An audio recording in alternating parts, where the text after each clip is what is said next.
Doctor Federico Furiase, vos sos director del Banco Central. Sí. Ahora, ¿me explicás?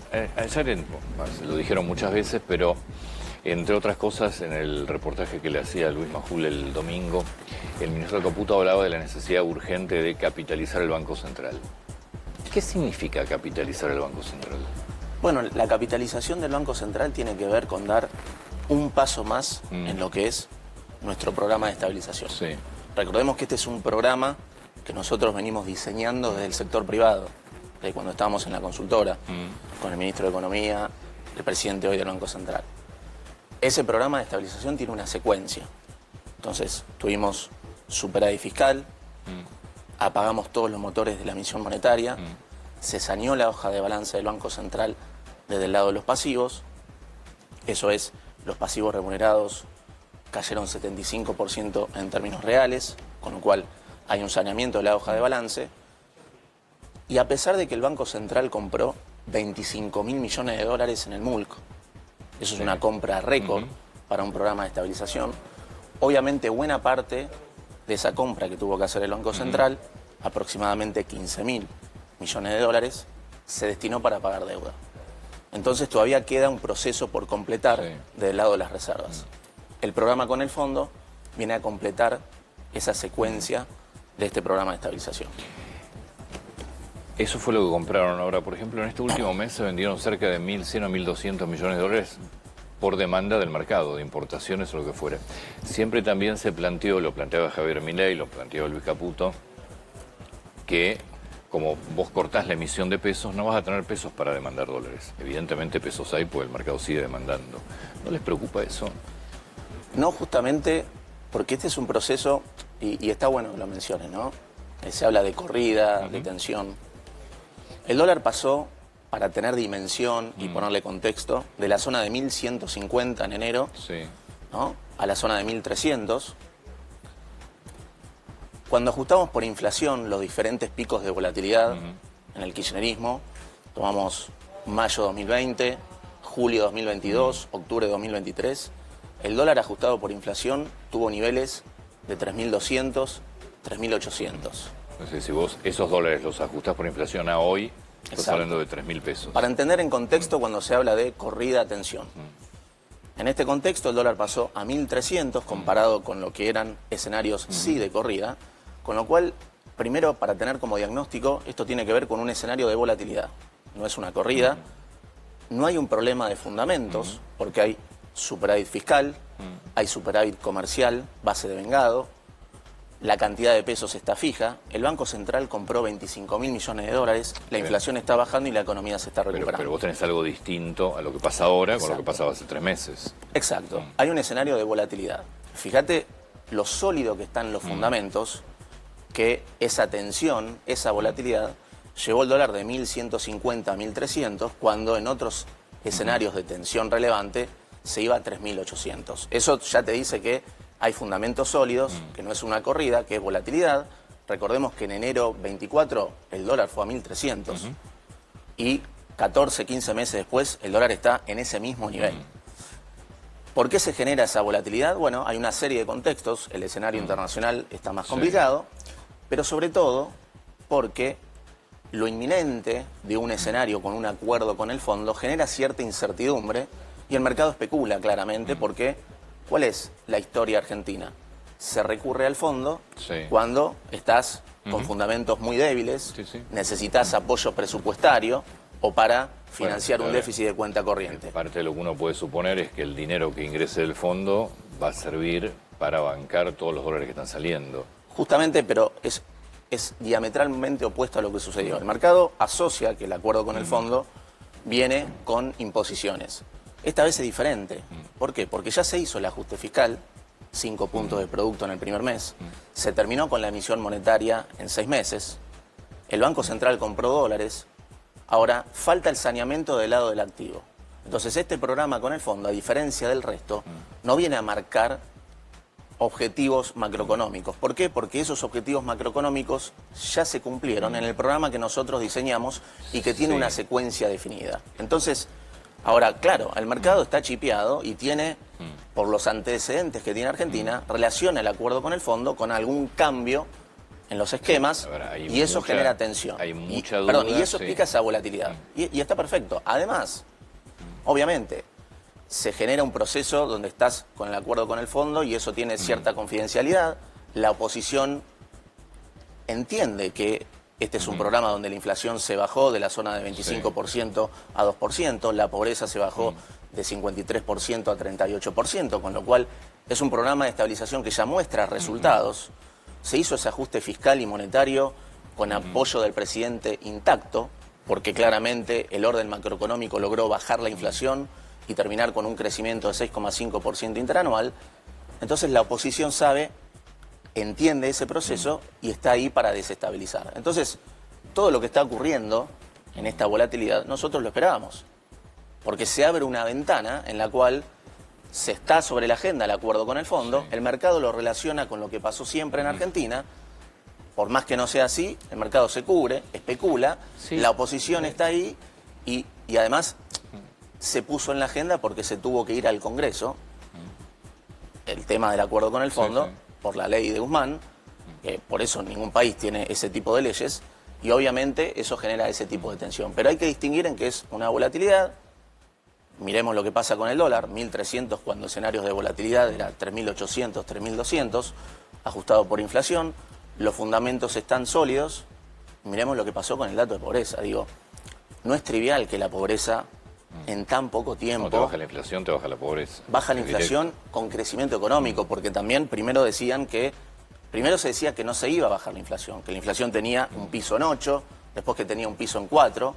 Cuando vio que la inflación bajaba, empezaron a decir, bueno, pero va a ser a costa de una recesión. Se bajó la inflación con la economía creciendo 6,5% interanual. A ver, el mercado tampoco es tan tonto de no ver los fundamentos, porque cuando hablamos del mercado, digo, somos todo mercado, pero hay gente también muy profesional que está viendo. Totalmente. Muchos operarán, también se opera del mercado y no financieramente, sino hasta políticamente, pero digo, el mercado sabe los fundamentos que tiene la economía, los resultados que están teniendo, sabe la negociación y sabe lo que pide el fondo, porque siempre es estándar en eso. Ahora, hay mucha duda sobre el régimen cambiario que puede haber con el acuerdo con el fondo. Bueno, ese es el punto y es importante que lo preguntes. Esa es la gran diferencia con el resto de los acuerdos. Lo vuelvo a decir, este es un programa que fue diseñado en el sector privado, tiene sus secuencias, tiene sus pasos, y siempre el ministro de Economía dijo lo mismo.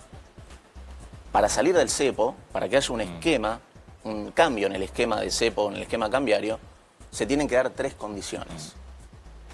Esas 3 condiciones, ¿cuáles son? Que el Banco Central tenga más reservas, recapitalizar al Banco Central, es lo que se va a hacer en esta operatoria con el fondo. Que se termine de depurar, esto es medio técnico, pero es importante explicarlo, el desequilibrio monetario. Técnicamente que la base monetaria, que hoy son 30 billones de pesos, converja a la base amplia, que son 47,7 billones de pesos. Es una medida que nosotros monitoreamos para ver cómo está el desequilibrio monetario heredado, que se avanzó muy fuertemente, pero todavía queda un recorrido por hacer, y que la inflación converja al nuevo nivel del crawling del tipo de cambio oficial más la inflación de Estados Unidos. Entonces, esas son 3 variables que nosotros miramos todo el tiempo para analizar si estamos seguros, si se puede salir del cepo sin generar ningún tipo de tensión. Entonces, lo importante, y por lo cual tanto el mercado como la gente se tiene que quedar tranquila, es que los tiempos de esa transición lo maneja el equipo económico. Están diseñados desde el principio, hay una secuencia lógica, no hay una restricción temporal. Lo único que tienen que suceder es que se cumplan estos objetivos macroeconómicos para que cuando se salga no haya ningún tipo de tensión y se siga bajando la inflación, que es lo que venimos a hacer. Pero ahora, se han ido eliminando una cantidad de restricciones, otras se han ido reduciendo, como puede ser el giro de divisas o el pago de importaciones, en su momento eran 120 días. ¿Qué le cambia o qué nos cambia a los que no somos empresarios, no importamos, la salida del cepo? Que es tan fuerte como vamos a salir del cepo. ¿Qué me cambia? Bueno, te acercás a lo que es un país normal. No, está bien, pero digo, si yo quisiera comprar dólares, si tuviera la posibilidad de comprar dólares, voy al dólar MEP, contado con liqui, lo compro sin ninguna restricción. Totalmente. O sea, ¿qué me cambia el cepo en la vida diaria? Porque tal vez estamos hablando de algo que para el común de la gente no modifica nada. Primero, lo importante es que cuando se salga del cepo se haga porque los fundamentos macroeconómicos están sólidos, tal que no haya ningún tipo de tensión. Porque si hubiésemos salido del cepo y bajado impuestos en enero de 2024, como decían muchos economistas, hubiese sido muy riesgoso. Por eso no se hizo y por eso no se va a hacer ese salto si no tenemos los fundamentos sólidos y estas condiciones que te digo. Obviamente, salir del cepo implica una señal muy fuerte, muy potente a las inversiones que generan crecimiento y empleo. Pero por eso te digo, es muy importante que estén las condiciones. Pero esto ya no es un decir. Acá hay hechos, hay datos que ya son consistentes con este programa macroeconómico. El ministro de Economía en julio del año pasado, cuando el dólar estaba en 1.400, no por casualidad dijo que el dólar iba a bajar, que la brecha cambiaria iba a converger, que los pesos iban a faltar y que los dólares iban a sobrar. Perdón, que la inflación iba a bajar y que la economía se iba a recuperar. Eso no lo dijo por decir, sino porque había un fundamento macro detrás, un programa de estabilización apoyado por el presidente de la Nación, y fueron los resultados que se dieron. Entonces, es importante entender esta parte, que la gente se quede tranquila, que hay un programa diseñado y que lo que está pasando nosotros ya lo prevíamos, y que el acuerdo con el fondo viene a cerrar una parte muy importante. Viene a terminar de capitalizar el Banco Central. Pero, y déjame este paréntesis, que es importante. ¿Qué hizo el kirchnerismo con la hoja de balance del Banco Central? La destruyó. ¿Qué significa que la destruyó? Que vació las reservas del Banco Central, porque el Tesoro, cuando tenía que pagar deuda, le pedía los dólares al Central y enchufaba letras intransferibles, o cuando había brecha cambiaria de 200%, se llevaban los dólares para importar. Se vaciaron las reservas y del lado del pasivo del Banco Central tenía déficit fiscal y se financiaba con emisión monetaria, maquinita. La deuda del Banco Central son los pesos. Nosotros venimos a honrar la deuda del Banco Central. Por eso queremos que esos pesos estén bien respaldados. Nuestro programa de estabilización hace el proceso inverso. Se saneó desde el lado del pasivo, se terminó con la emisión monetaria, se compraron 25.000 millones de dólares, muchos hablan de que a este programa le cuesta acumular reservas, se compraron 25.000 millones de dólares, lo que pasa es que 15.000 millones se usaron para pagar deuda en moneda extranjera, y el acuerdo con el fondo viene a recapitalizar el Banco Central. Eso cierra con menor inflación, con una moneda más fuerte y con menor pobreza. El proceso inverso al kirchnerismo que destruyó el balance del central, generando más inflación, devaluación y pobreza. Vuelvo al cepo. Sí. Porque de vuelta, es como es el eje o el... ¿Por qué no lo abren ahora? Porque seguramente va a haber mucha demanda de dólares que hoy no los tenés. Porque si no, lo podés abrir el cepo. Vuelvo a lo que te dije. No, pero hay tres condiciones y no están todas cumplidas. Pero déjame que termine. Vale. ¿No tienen temor a el momento en que abran el cepo a que tengas una demanda? Porque ¿quién va a demandar dólares a la apertura del cepo? Fundamentalmente el sector empresario, que es el que hoy tiene limitado poder sacar dividendos al exterior. No vienen inversiones porque lo que entran no lo pueden sacar después. Entonces vos vas a tener una demanda mayor cuando llegue, señores, última restricción que quedaba, se terminó. ¿No tienen temor a que haya una sobredemanda de dólares? Justamente para evitar ese riesgo es que cuando se salga del cepo, no solamente los... Por eso, en julio que hicimos, la emisión se terminó. La cantidad de dinero emitida está fija desde julio del año pasado en 47 billones de pesos. Igual la demanda está porque si no, no lo tendrías. Pero para... Y por eso necesitamos recapitalizar el Banco Central con más dólares.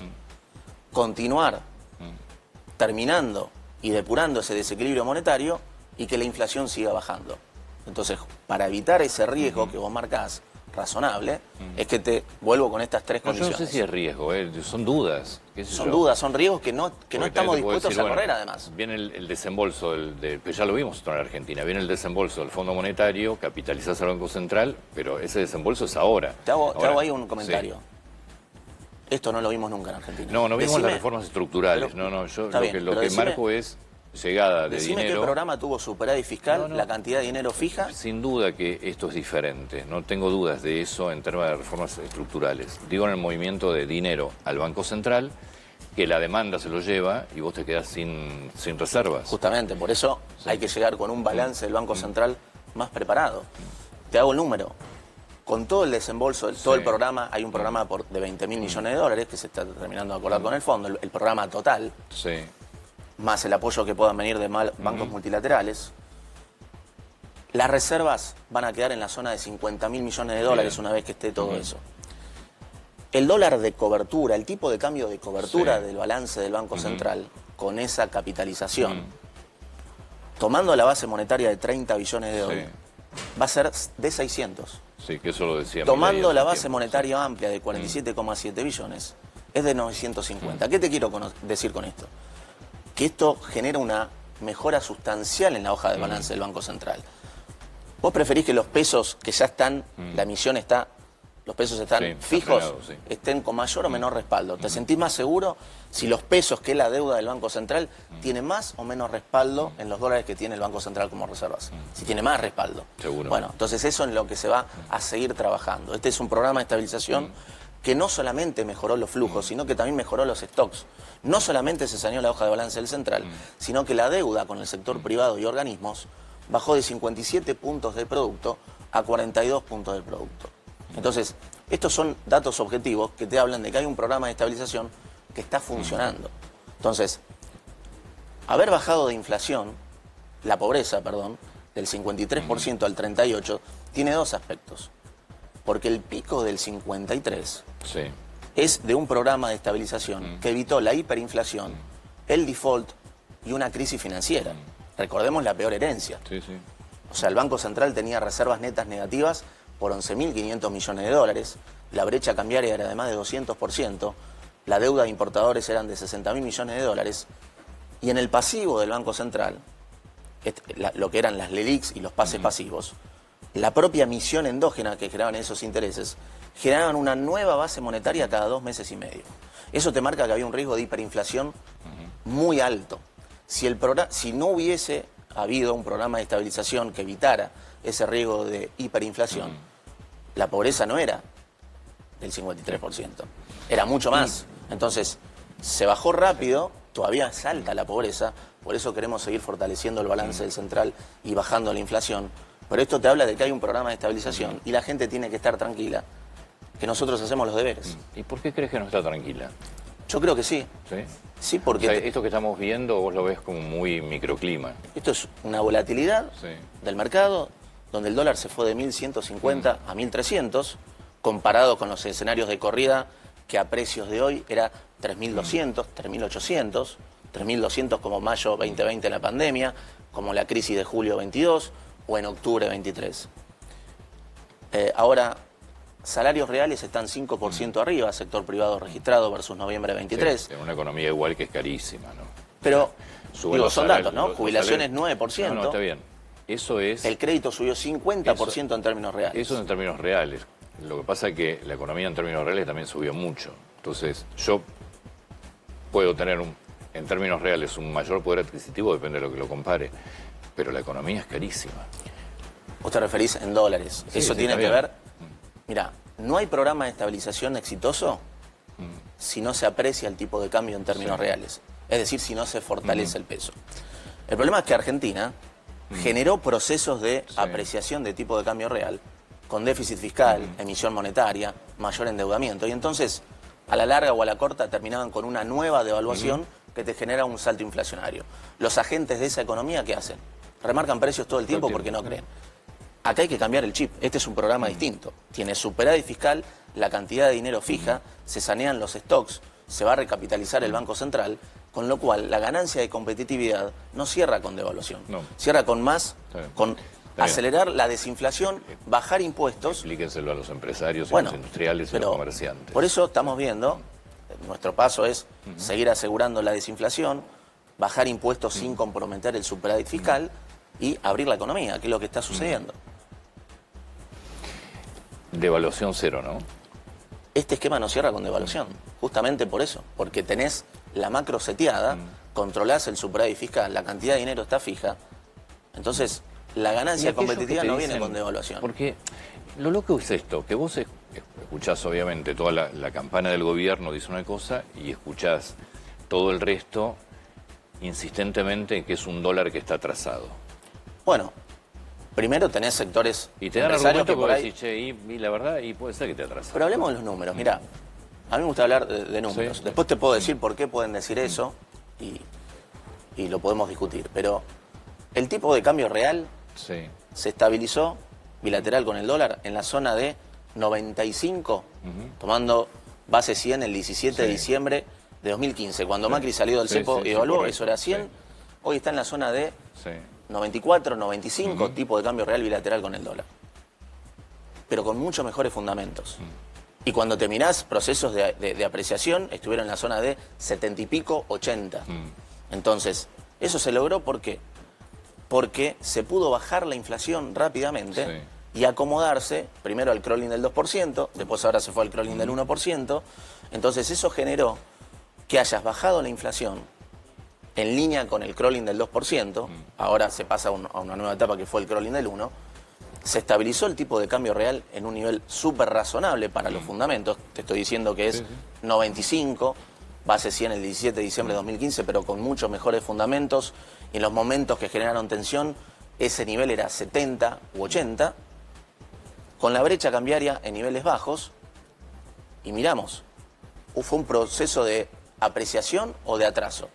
Fue fortalecimiento de la moneda, porque fue comprando dólares, el Banco Central compró 25.000 millones de dólares, el riesgo país bajó de 2.700 puntos básicos, tuvo pisos de 600, ahora en esta tensión se fue a 800 puntos básicos, con la economía creciendo, con lo cual no tenés ningún síntoma.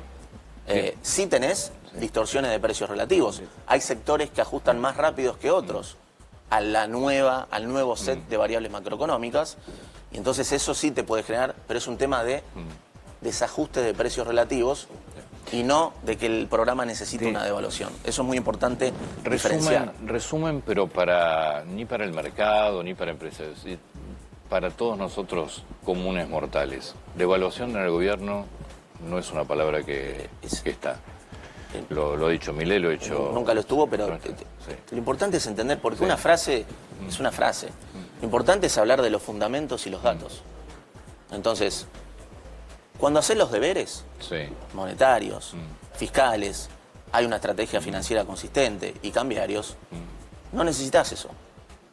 No, igual a mí me parece que cada vez que hay una devaluación lo que haces es... primero, empobrecer claro, a la gente, es bajar el salario real y la recesión. Lo que pasa es que muchos economistas están acostumbrados a que, como no se hacen los deberes fiscales y monetarios, la salida siempre termina siendo una devaluación que no te genera mejor competitividad y solo genera un salto nominal mayor.